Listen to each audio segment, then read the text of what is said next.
Film शुरू होती है और रात के वक्त एक ब्लैक अमेरिकन सड़क पर चलते हुए किसी से फ़ोन पर बात कर रहा होता है और साथ ही साथ कोई रास्ता तलाश कर रहा होता है। तभी उसके पास वाली सड़क पे एक गाड़ी आकर आहिस्ता आहिस्ता चलना शुरू हो जाती है, जिसको देखकर वो डर जाता है और रास्ता तब्दील कर लेता है। जब वो पीछे मुड़कर उस कार की तरफ देखता है तो उसका दरवाज़ा खुला होता है। वो ब्लैक अमेरिकन परेशानी से उस कार को देख ही रहा होता है कि पीछे से एक हेलमेट पहना आदमी आकर उसे बेहोश करके ले जाता है। सीन बदलकर एक अपार्टमेंट की तरफ आता है जहां क्रिस वॉशिंगटन नामी एक फोटोग्राफर सामान पैक करते करते अपनी गर्लफ्रेंड रोज से कहता है कि उसके माइंड में एक सवाल है। वो ये कि क्या रोज़ ने अपने माँ बाप को बता दिया है कि वो एक ब्लैक है, जिस पर रोज़ कहती है कि उसके घर वाले रेसिस्ट नहीं हैं और उसके बाप को ओबामा पसंद है, जिसका जिक्र वो मिलकर उसके सामने भी ज़रूर करेंगे, तो इसलिए बेहतर है कि वो परेशान ना हो। व्यूअर्स, यहाँ हमें पता चलता है कि ये दोनों 4 महीने से रिलेशनशिप में हैं और अब रोज़ क्रिस को अपने पेरेंट्स के घर उनसे मिलवाने ले जा रही है। गाड़ी में बैठते हुए क्रिस को उसके दोस्त रॉड की कॉल आती है, जो कि एक पुलिस वाला है। जब दोनों रोज़ के पेरेंट्स के घर पहुंचते हैं तो क्रिस देखता है कि रोज़ का मुलाजिम एक ब्लैक है और साथ ही हमें बताया जाता है कि रोज़ के फादर डीन एक न्यूरोलॉजिस्ट है और उसकी मदर मिसी एक साइकेट्रिस्ट है। रोज़ का एक भाई है जिसका नाम जर्मी है और वो मेडिकल स्टडीज़ के घर से बाहर है। घर घूमते वक्त क्रिस उनकी मेड जॉर्जियाना से मिलता है और वो भी ब्लैक है। यहाँ डीन क्रिस के एक्सप्रेशंस को देखते हुए क्लैरिफाई करता है कि दरअसल ये दोनों माँ बेटा उन्होंने अपने पेरेंट्स की देखभाल के लिए रखे थे और अब उनके गुजरने के बाद डीन को इन्हें निकालना मुनासिब नहीं लगा। साथ ही रोज़ के फादर क्रिस को मशवरा देते हैं कि अगर वो स्मोकिंग क्विट करना चाहता है तो मिसी को कंसल्ट कर सकता है, क्योंकि मिसी को हिप्नोसिस आता है और उसने डीन को भी हिप्नोटाइज करके स्मोकिंग से मुतनफ़िर कर दिया था। सीन्स डिनर टेबल की तरफ चले जाते हैं जहां रोज़ का भाई जर्मी भी मौजूद होता है और व्यूअर्स, यहाँ हम देखते हैं कि वो क्रिस के साथ बदतमीज़ी करता है। जब क्रिस और रोज़ अपने कमरे में आते हैं तो रोज़ क्रिस से सॉरी करती है और कहती है कि उसके घर वालों का एटीट्यूड आज क्रिस के साथ काफ़ी अजीब था, क्योंकि वो लोग आज रेसिस्ट की तरह एक्ट कर रहे थे। इस पर क्रिस उसे कहता है कि रोज़ को अपने घर पहले बताना चाहिए था कि वो एक ब्लैक है और साथ ही वो रोज़ को तसल्ली देता है कि उसे कुछ बुरा नहीं लगा और रोज़ को टेंशन लेने की ज़रूरत नहीं है। अब हम देखते हैं कि रात के वक्त क्रिस को नींद नहीं आ रही होती, इसलिए वो सिगरेट पीने के लिए ग्राउंड में आ जाता है। जहां अभी वो सिगरेट को पॉकेट से निकाल ही रहा होता है कि सामने से वॉल्टन बहुत तेज़ी से भागता हुआ आ रहा होता है, जिससे क्रिस डर कर पीछे होता है। वॉल्टन उसी तरह तेज़ी से भागते हुए दूसरी तरफ चला जाता है। क्रिस हैरान होते हुए पीछे की तरफ मुड़ता है तो किचन के दरवाजे से जॉर्जियाना को देखता है, जो शीशे में खुद को बहुत अजीब तरीके से देख रही होती है और कुछ आवाज़ आने पर डर के लाइट बंद करके चली जाती है। इस सब से क्रिस काफ़ी परेशान होता है और वापस अपने कमरे की तरफ चला जाता है। अभी वो जा ही रहा होता है तो रोज़ की माँ अचानक से वहाँ आ जाती है और क्रिस को अपने पास बिठा लेती है। यहाँ कुछ रस्मी बातों के बाद मिसी क्रिस से पूछती है कि क्या वो जानना चाहता है कि हिप्नोसिस काम कैसे करता है। क्रिस खामोश हो जाता है। मिसी के हाथ में एक चाय का कप होता है जिसमें मुसलसल चम्मच चला रही होती है और क्रिस को ये थोड़ा वियर्ड लग रहा होता है, जिस पे उससे पूछने ही लगता है कि क्या वो इससे हिप्नोटाइज कर रही है। पर तब तक क्रिस पर हिप्नोसिस का असर होने लग जाता है। वो मिसी को अपने बचपन के बारे में बताता है कि उसकी माँ की जब डेथ हुई तो क्रिस उस वक्त खुद को बहुत हेल्पलेस महसूस कर रहा था। किस्सा सुनाते हुए क्रिस की आंखों से आंसू निकलने लगते हैं और वो हिलने की कोशिश करता है पर हिल नहीं पाता। क्रिस के पूछने पर मिसी उसे बताती है कि वो पैरालाइज्ड हो चुका है, बिल्कुल वैसे ही जैसे अपनी माँ की खबर सुनकर हुआ था। क्रिस मुकम्मल तौर पर मिसी के कंट्रोल में होता है तो वो उसे कहती है कि वो ज़मीन में गड़ जाए। क्रिस एहतजाज की कोशिश करता है लेकिन उसे ऐसा लगता है कि वो ज़मीन के अंदर ही अंदर धंसता जा रहा है। मिसी क्रिस के पास जाकर उसे अजीब तरह देखते हुए कहती है कि तुम अब पूरी तरह मेरे काबू में हो और उसकी आंखें बंद कर देती है। क्रिस की अचानक से डर के आंख खुलती है और उसे पता चलता है कि वो तो अपने कमरे में है। अगले सीन में हम देखते हैं कि क्रिस तस्वीरें लेते हुए घर की तरफ वापस मुड़ता है। तब वो जॉर्जियाना को रात की तरह अपने आप को शीशे में देखते हुए देखता है। आवाज़ आने पर क्रिस पीछे देखता है तो वॉल्टन लकड़ियाँ काटता नज़र आता है। क्रिस को उसकी बातें बहुत मशकूक लगती हैं, जिसका जिक्र वो जाकर रोज़ से भी करता है और कहता है कि उसे फील होता है कि जैसे वॉल्टन रोज़ को पसंद करता है। साथ ही वो ये भी कहता है कि शायद रात को मिसी ने उसे हिप्नोटाइज़ किया था, पर वो श्योरिटी से कुछ नहीं कह सकता क्योंकि उसे भी ये लगता है कि जैसे वो ख्वाब ही देख रहा था। इतनी देर में इनके घर में होने वाली पार्टी के लिए मेहमान आना शुरू हो जाते हैं। अब पार्टी में रोज़ क्रिस को मेहमानों से मिलवाती है जो बातों ही बातों में क्रिस को ब्लैक होने के ताने मारते हैं। इस पर क्रिस दिल बर्दाश्ता होकर अलग चला जाता है और वहाँ तस्वीरें लेते हुए उसे सामने एक और ब्लैक नज़र आता है।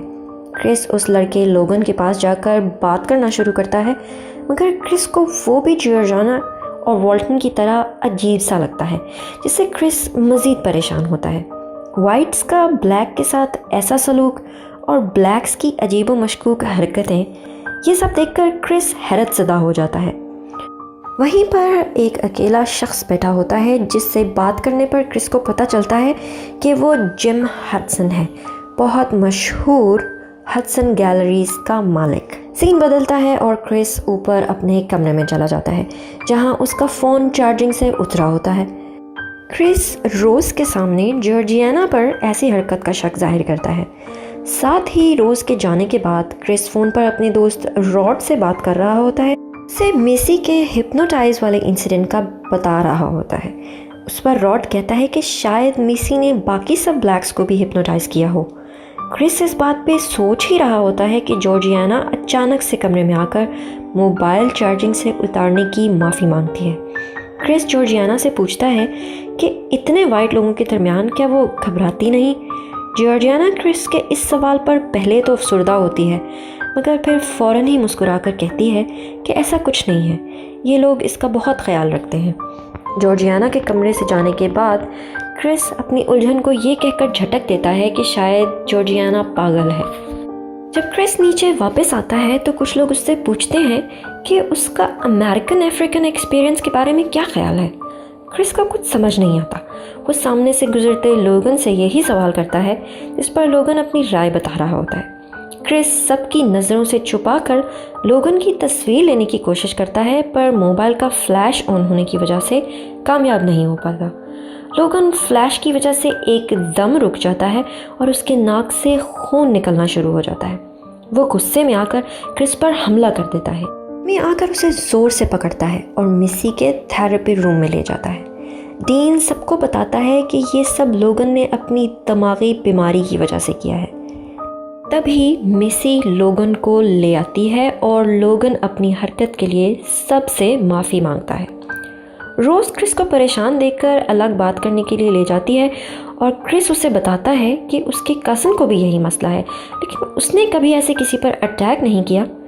रोज़ उसे कहती है कि मेरा बाप एक न्यूरोसर्जन है और वो लोगन के बारे में सही बता रहा है। क्रिस के पूछने पर रोज़ उसे बताती है कि वो भी आज ही लोगन से पहली दफ़ा मिली है। क्रिस यहाँ रोज़ से कहता है कि उसे लोगन काफ़ी फेमिलियर सा लग रहा है, पर क्यों वो नहीं समझ पा रहा। शायद इस जगह में कोई मसला है या शायद उसकी माँ ने उसके दिमाग के साथ कुछ कर दिया है, मगर क्रिस इसके बारे में बात नहीं करना चाहता और वो बस यहाँ से जाना चाहता है, और रोज़ उसके साथ जाना चाहती है या नहीं ये उसका फ़ैसला है। क्रिस रोज़ के पास बैठकर उसे रोते हुए बताता है कि उसकी माँ की मौत के वक्त उसने कुछ नहीं किया, बल्कि बैठ के टीवी देखता रहा।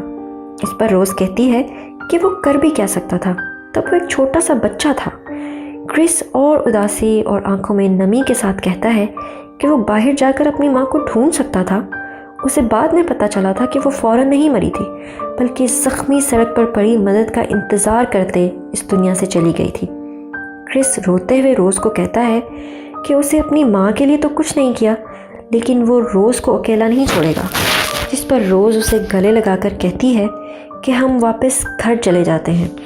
तो व्यूअर्स, अब आता है स्टोरी में ट्विस्ट, जहां हम देखते हैं कि सब वाइट लोग बैठकर बिंगो खेल रहे होते हैं। लेकिन कुछ वक्त बाद पता चलता है कि वो बिंगो नहीं बल्कि असल में क्रिस का सौदा कर रहे होते हैं। हडसन सबसे ज़्यादा पैसे देकर क्रिस को ख़रीद लेता है और आहिस्ता आहिस्ता सब राज खुलने लगते हैं। रात को सब घर वाले गेट पर खड़े मेहमानों को बाय बोल रहे होते हैं। उसी वक्त क्रिस और रोज़ वापस घर की तरफ आ रहे होते हैं। सब लोग मिसी, डीन, वॉल्टन और जॉर्जियाना क्रिस को बहुत ही मशकूक हंसी के साथ घूर रहे होते हैं। क्रिस कमरे में आकर अपने दोस्त को लोगन की तस्वीर भेजता है, जिस पर फ़ौरन उसके दोस्त का फ़ोन आ जाता है और वो उसे बताता है कि ये तो एंड्री हेवर्थ है, जिसका कुछ अरसे से कुछ पता नहीं चल रहा। रॉड क्रिस को कहता है कि उस जगह में कोई मसला है और क्रिस को ख़तरा है, इसलिए उसे फ़ौरन वहाँ से निकल जाना चाहिए।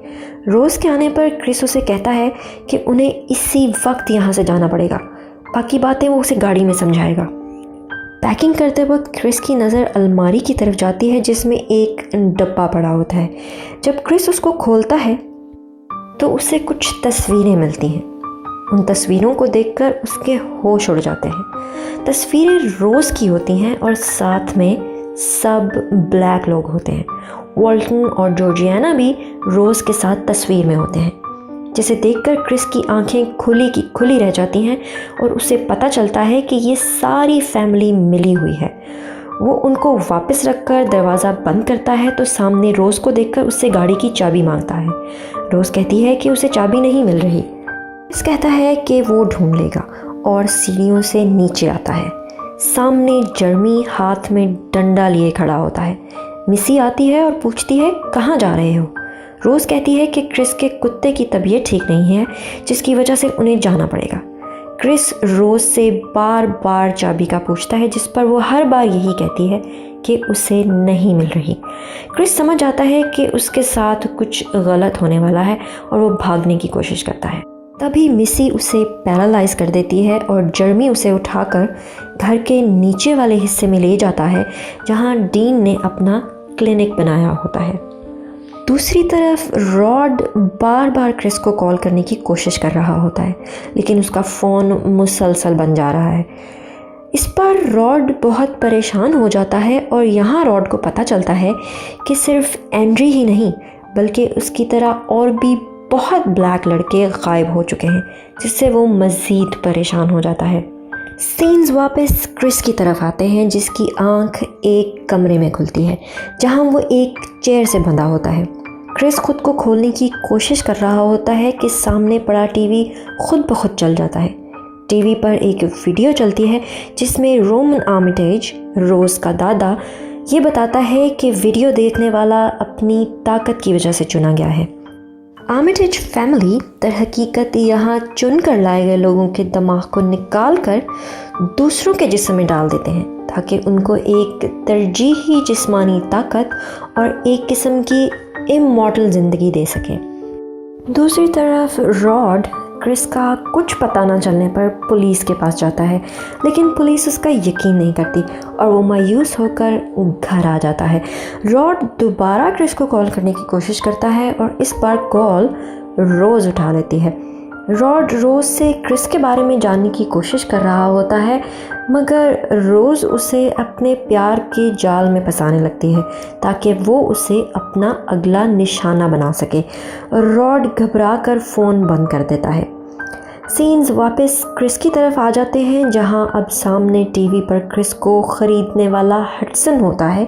वो क्रिस को तफसील में बताता है कि पहले वो लोगों को हिप्नोटाइज़ करते हैं और फिर ट्रांसप्लांटेशन की मदद से उनके दिमाग का वो हिस्सा जो सोचने समझने की सलाहियत रखता है उसको निकाल देते हैं। इस सब से वो आदमी ज़िंदा तो होता है, लेकिन इमोशंस के बग़ैर, और अपने ख़रीदने वाले का वफ़ादार मुलाजिम बन जाता है। क्रिस बहुत बेचारगी से पूछता है कि वो ये सब ब्लैक लोगों के साथ ही क्यों करते हैं, जिस पर हडसन, जो कि खुद ब्लाइंड होता है, बताता है कि क्रिस की आँखों की वजह से कर रहा है, क्योंकि उसे क्रिस की साइट और फोटोग्राफी स्किल्स चाहिए।